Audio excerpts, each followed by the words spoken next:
Hello! నమస్తే YouTube family. Welcome back to my channel Chandana DIYs. ఒక మంచి వీడియోతో మళ్ళీ మీ ముందుకొచ్చాను.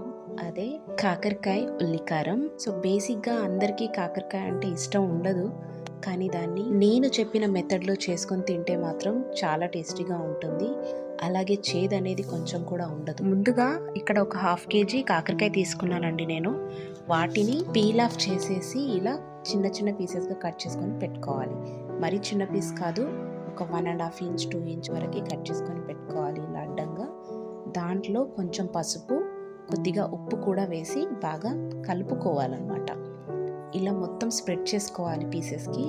స్ప్రెడ్ చేసుకున్న వాటిని ఒక 15 ఆర్ 20 మినిట్స్ అలా వదిలేయండి. తర్వాత తీసి చూస్తే మనకి ఇక్కడ వాటర్ ఫామ్ అయి ఉంటుంది.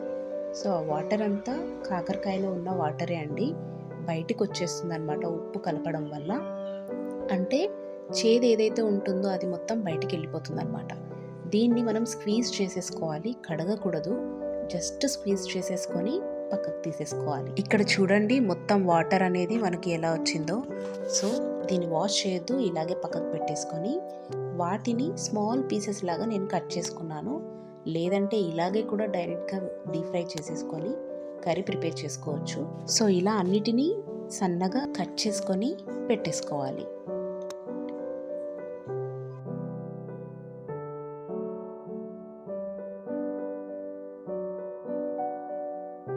ఇలా కట్ చేసుకున్న పీసెస్ అన్ని పక్కన పెట్టేసుకొని ఇప్పుడు స్టవ్ ఆన్ చేసేసి ఒక కడాయి పెట్టేసుకోండి. కడాయి పెట్టేసుకొని ఆయిల్ వేడెక్కాక ఇలా కాకరకాయలన్నిటినీ ఫ్రై చేసేసుకోవాలి. బ్రౌన్ కలర్ వచ్చేదాకా ఫ్రై చేసుకోవాలండి. బ్రౌన్ కలర్ వచ్చాక మనం సైడ్ తీసేసుకొని పెట్టుకోవాలి. అదే కడాయిలో కొద్దిగా ఆయిల్ పక్కకు సపరేట్ చేసేసుకొని కొద్దిగా అలాగే ఆయిల్ ఉంచుకొని దాంట్లో కొద్దిగా జీలకర్ర, అలాగే ఇక్కడ హాఫ్ కేజీ ఆనియన్ తీసుకున్నాను నేను. హాఫ్ కేజీ కాకరకాయలకి హాఫ్ కేజీ ఆనియన్ సరిపోతుంది. అలాగే 2 స్పూన్స్ నువ్వులు, హాఫ్ స్పూన్ పసుపు వేసి బాగా మిక్స్ చేసుకోవాలి. ఇది ఎక్కువగా మనకి ఫ్రై అవ్వాల్సిన అవసరం లేదండి, కొద్దిగా ఉడికిపోతే సరిపోతుంది. అలాగే దాంట్లోనే సరిపడేంత కారం కూడా వేసుకొని కలిపేసుకోవాలి. సో ఒక 2 మినిట్స్ ఫ్రై చేసేసుకున్నాక దీన్ని పక్కకు తీసుకొని ఆరబెట్టేసుకోవాలి. ఇలా ఆరిపోయిన ఆనియన్ అంతా మిక్సీలోకి ట్రాన్స్ఫర్ చేసేసుకొని కొంచెం కచ్చా పక్కగా మిక్సీ పట్టేసుకోవాలి. స్మూత్ పేస్ట్గా కూడా చేసుకోవచ్చు, కానీ కొంతమందికి నోటికి తగిలితే బాగుంటుంది కదా పీసెస్, అందుకని నేను ఎప్పుడైనా కచ్చాపక్కగానే పేస్ట్ చేసుకుంటాను. ఆ పేస్ట్ని పక్కకు పెట్టేసి ఇప్పుడు అదే కడాయిలో మళ్ళీ మనం ఇంతకు ముందు తీసిన ఆయిల్ ఉంది కదా, అదే ఆయిల్ని వేసేసి మిక్సీ పట్టిన పేస్ట్ అంతా ట్రాన్స్ఫర్ చేసేసుకొని అలాగే దాంట్లోకి ముందుగా ఫ్రై చేసి పెట్టుకున్న కాకరకాయ ముక్కల్ని కూడా వేసుకొని బాగా మిక్స్ చేసేయాలి. సో ఇలాగా ప్రతి పీస్కి పట్టేలాగా కలిపేసుకోవాలండి. ఈ పాయింట్లోనే మనకి కాకరకాయ టేస్ట్ అనేది తెలుస్తుంది.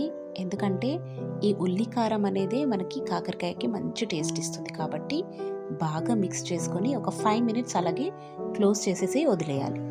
5 మినిట్స్ అయ్యాక సర్వ్ చేసేసుకొని తినేసేయటమే.